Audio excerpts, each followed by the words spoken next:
PEGI 16.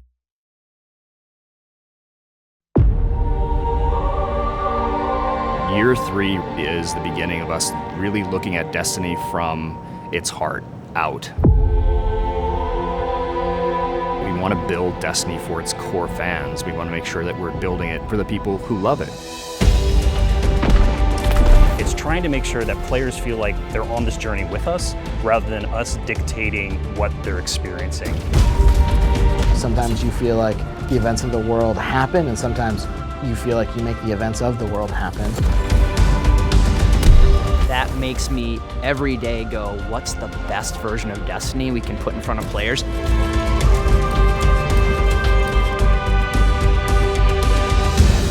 The real thing I think we're doing this year is telling our players where we're going. Like, we're saying, hey, we're back. This is the 5-year vision for the game.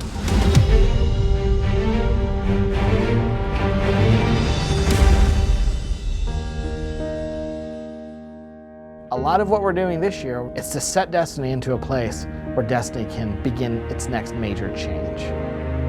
What we want to construct is a world where players feel like their actions, whether personal or as an overall global community, are moving the universe forward in some meaningful way.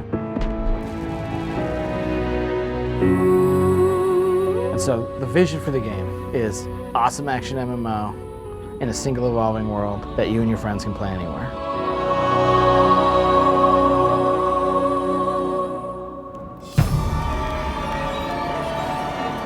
Shadowkeep is this first step to where we want to get to. Eris is going to make a discovery, and the discovery she makes is really important to where Destiny's going. Before us lies a dark remnant of their existence. Players are going to be called back to the moon, a place that they're very familiar with if they were players in Destiny 1, but they're going to find that it's been changed. And part of the game is understanding what changed it, and what has Eris discovered here.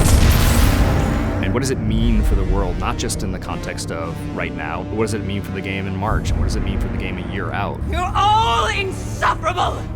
Save your torment for someone who gives a damn! You're gonna discover that you're plagued by these nightmares. Nightmares are manifestations of trauma of guardians who come back to the moon. They even go further and become enemies that are from the past, that are now real again. Shadowkeep is not just a destination with a new set of missions on it. Shadowkeep is a transition for the entire solar system of how you play the entire game.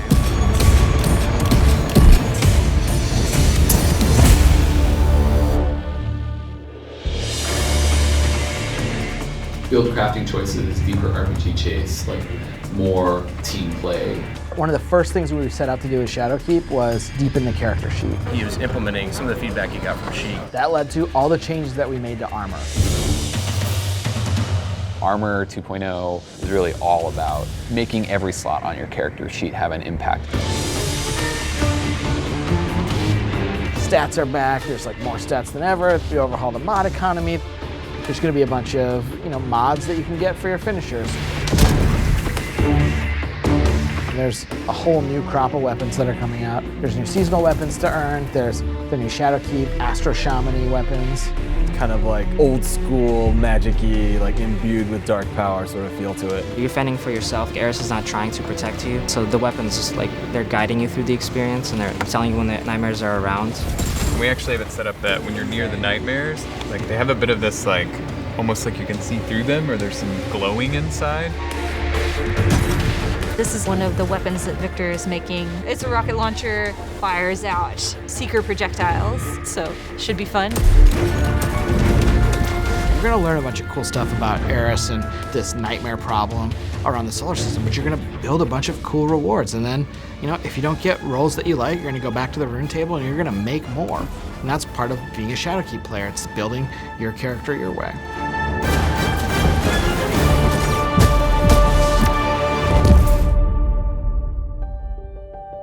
Try to separate that sort of ramp up cinematic story climax speed movement from the... Each year we have an expansion set that comes out like Shadowkeep, and we're gonna have 4 follow-on seasons. And the expansions themselves are meant to be an anchor that is gonna set that arc in a place. That growth, evolution, change, that's the stuff that manifests in the seasons. So we evolved the season pass.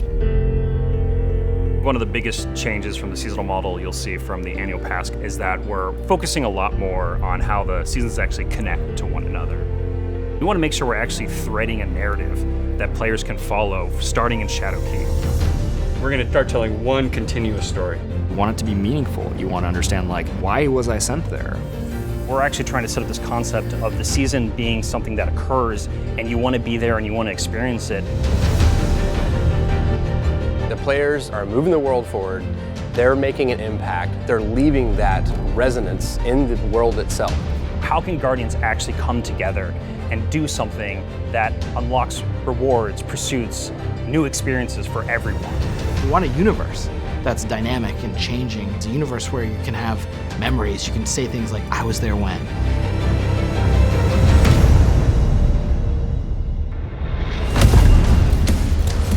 Every season they log into Destiny, there's a new way to play the game.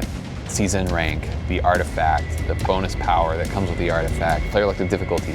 These are all systems that are designed to make the game more compelling as a character building game. What we wanted to provide with the artifact was an infinite power grind for the players. The seasonal artifact is going to give you the tools that you need to defeat champions, our new hardest enemies in the new Nightfall modes. We're calling it Nightfall the Ordeal, so the players can choose how hard they want their difficulty to be. The further up you move in difficulty, the more likely you are to get the kind of rewards that you're looking for. The end game now is about powering up your artifact to get more powerful beyond your gear, so you get to the hardest challenges. The hardest level of the Nightfall, or you're trying to hit the hardest raid challenge, or the dungeon.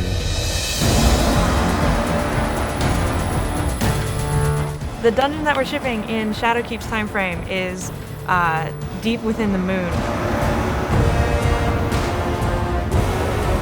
You fight your way down into like the depths of this chasm, and there's all kinds of traps on the way.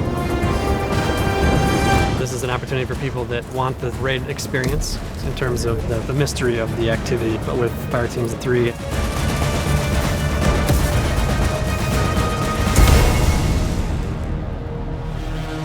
Charging you up, Lars. Get in there.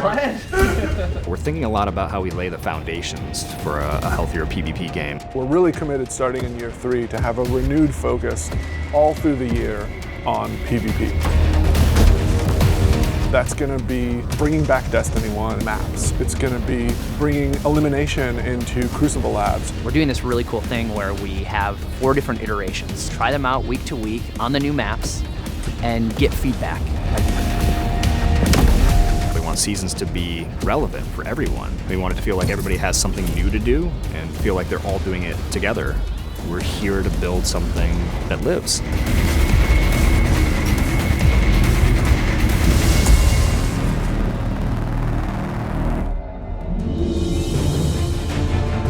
Season of the Undying is when the Vex start invading from the Black Garden. And when they start invading the moon, you get to help take them out. Over the course of that 3-month period, you're going to be getting more powerful, stronger, and then eventually you're going to stop that invasion.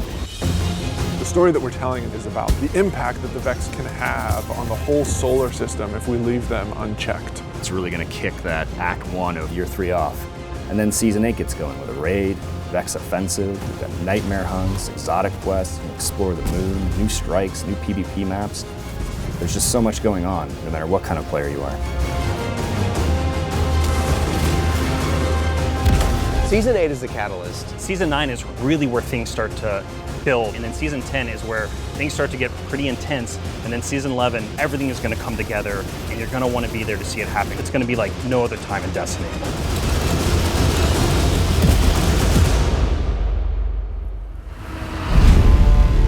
Single evolving world is one of the biggest changes that we're going to make over time to Destiny. Getting to that single evolving world is asking us to kind of unlearn a bunch of the things that we've learned. Hopefully we think we've made the right calls, and if the answer is no, like, the good news is we're in full control to change it. We can keep evolving the game.